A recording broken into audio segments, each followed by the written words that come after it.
আসসালামু আলাইকুম, তোমরা সবাই কেমন আছো? এই তো আজকে ঘুম থেকে উঠে দেখি মাহি দরজা নক করতেছে। তো দরজা খুলি দেখি মাহি নাস্তা নিয়ে আসছে। তো এর সাথে আমি কিছু নাস্তা আবার অ্যাড করলাম। অ্যাড করে সকালে নাস্তাটা করে নিছি সবাই। তো মাহি হচ্ছে আমার বাসুরের মেয়ে। আগে আমরা সবাই একসাথেই থাকতাম, জয়েন্ট ফ্যামিলি ছিল।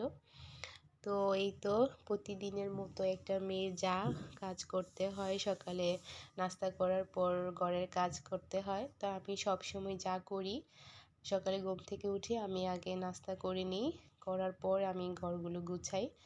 তো এই তো আমার ঘর গুছানো কমপ্লিট হয়ে গেছে, এটা আপনাদের সাথে শেয়ার করলাম। তো ঘর গোছানোর পর দুপুরের কাজ করতে হয়, রান্না বান্নার কাজে যেতে হয়। আসলে একটা মেয়ের সংসারের জীবনটা এমন হয়, সারাক্ষণ মানে টাইমলি একটার পর একটাই করে যেতে হয়। এত কাজ হয়ে থাকে, করার পরও কোনো কাজ শেষ হয় না। আমার হাজব্যান্ড সবসময় বলবো, তুমি কি করো, খালি বলো কাজ করো কাজ করো, তুমি তো কোনো কাজই করো না। আরে বাবা, তুমি একদিন করে দেখো না কি কাজ করি। বলে যে শুধু একটু রান্না করে এতেই নাকি অনেক কাজ। আসলে রান্না করাটা, ঘরের কাজ, ঘরটা গুছানো, এটা যে কতটা সময়ের ব্যাপার, এটা যে করে সেই একমাত্র বোঝে। পুরুষরা আসলে ওইরকম এটা বোঝে না। ওই ভাবে যে আমার হেল্পিং হ্যান্ড আছে, ওই আমার সব কাজ করে দেয়। তারপরও কেন আমি বলি এত কাজ করি, আমার এত কাজ। তো যাই হোক, একদিন ওকে দিয়ে করাতে হবে, তারপর সে বুঝবে। তো ওকে যখন আমি মাঝে মধ্যে বলি যে একটু চুলাটা কমিয়ে দাও, আমি বসিয়ে রেখে আসছি তরকারি কোনো কিছু, একটু কমিয়ে দিয়ে আসো। তো তখন কি করে, চুলাটা কমাতে পারে না, চুলা একদম অফ করে ফেলে। তখন আমি ওকে বলি যে আমাকে না বলো যে এত কিসের কাজ করি, আমি তো বলে কোনো কাজই করি না, আর তুমি তো চুলাটাই কমাতে পারো না, কমাতে বলে চুলাটাই বন্ধ করে ফেলো।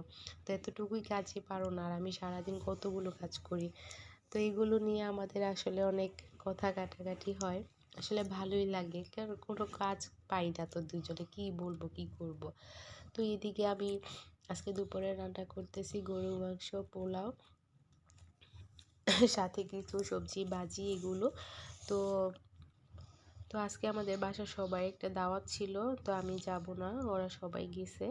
যার কারণে সব কিছু অল্প স্বল্প রান্না করা হয়েছে। তো এইদিকে রান্নার ফাঁকে ফাঁকে আমার মেয়েটা বলতেছে, আম্মু তুমি আমাকে রেডি করে দাও, আমি দাওয়াতে যাব। তো ওকে আমি বলতেছি যে এখন না, আরও পরে, কারণ ছোট মানুষ, আগে রেডি করে দিলে সব কিছু নষ্ট করে ফেলবে বা একটু হাঁটাহাঁটি করবে, এটা সেটা করবে। যার কারণে আমি বলতেছি তুমি সবার পরে রেডি হও, তোমাকে সুন্দর দেখা যাবে, না তো তোমার কাপড় চোপড় সব নষ্ট হয়ে যাবে। এদিকে আমি টাকি মাছের ভর্তা করছি। আসলে এটা আমার অনেক ভালো লাগে, মাছের ভর্তা দিয়ে। আর এটা হচ্ছে, জানি না কে কে পছন্দ করো তোমরা, এটা মাছের যে পেটা থাকে, ওই পেটার সাথে আমি কিছু মাছ ছোট ছোট করে টুকরো করে আমি এটা বেগুন কুচি করে এটা রান্না করি। এটা আমার কাছে খুব ভালো লাগে।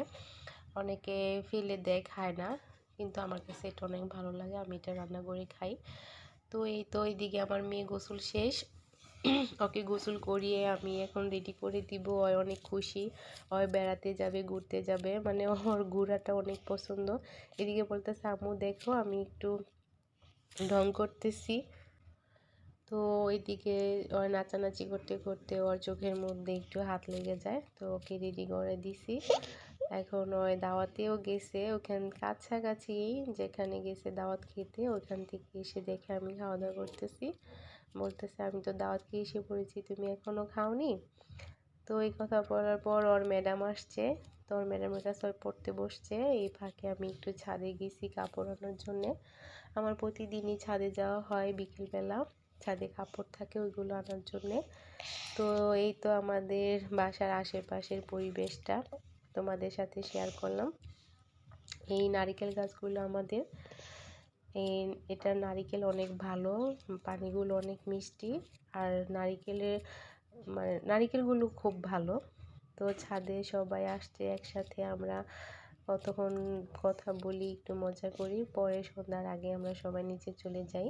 বিকেল টাইমটা আমাদের ছাদে থাকা হয়, রুমা আপা অনেক মজা